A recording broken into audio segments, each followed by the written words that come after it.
और देखिए, लोकसभा चुनाव के नतीजों के बाद उत्तर प्रदेश में चाहे पक्ष हो या फिर विपक्ष, हर कोई एक्टिव नजर आ रहा है। इसी बीच नगीना से सांसद और आजाद समाज पार्टी के अध्यक्ष चंद्रशेखर आजाद नगीना लोकसभा सीट से चुनाव जीतने के बाद एक्टिव मोड में होंगे।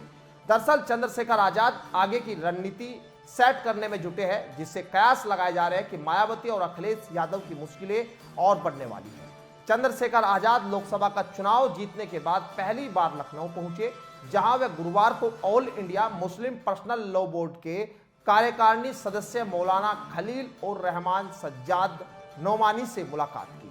जहां चंद्रशेखर मौलाना के घर पहुंचे, उसी दौरान दोनों के बीच एक लंबी बातचीत हुई। साथ ही कहा यह भी जा रहा है कि मौलाना नोमानी ने चंद्रशेखर आजाद को जीत की बधाई दिया और आजाद को उनके आने वाले भविष्य के लिए ढेर सारी बधाइयां दी है। वहीं नोमानी और आजाद के बीच करीब 2 घंटे तक बातचीत चलती रही, जहां कई सियासी मुद्दों को लेकर बातचीत हुई है। नगीना सीट के समीकरण की बात करें तो यहां चंद्रशेखर आजाद ने शानदार जीत दर्ज की है।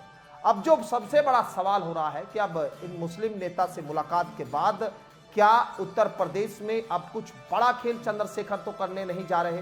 दरअसल ये संकेत इस मुलाकात के बाद से ही निकल रहे हैं, और जिस तरह से लगातार चंद्रशेखर भी कह रहे हैं कि वो अब यूपी की 403 विधानसभा सीटों पर तैयारी करेंगे।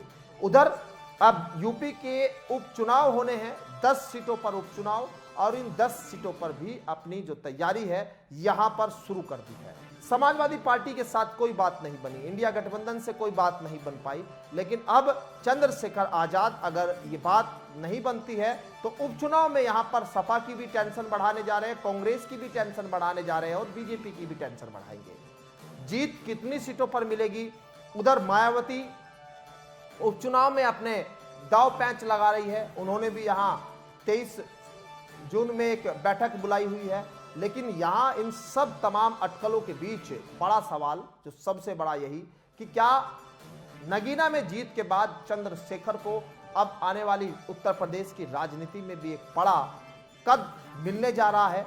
क्या अब वो आने वाले दिनों में चुनाव में अपनी सक्रियता भूमिका के जरिए सभी तमाम दलों की टेंशन बढ़ाने जा रहे हैं, क्योंकि चंद्रशेखर आजाद को अब मायावती के बाद दलितों के बीच दूसरी पसंद माना जाने लगा है। अब ऐसे में मायावती की चिंता तो बढ़ेगी ही, लेकिन साथ ही चिंता यहां समाजवादी पार्टी और कांग्रेस की भी चंद्रशेखर आजाद बढ़ाने जा रहे हैं।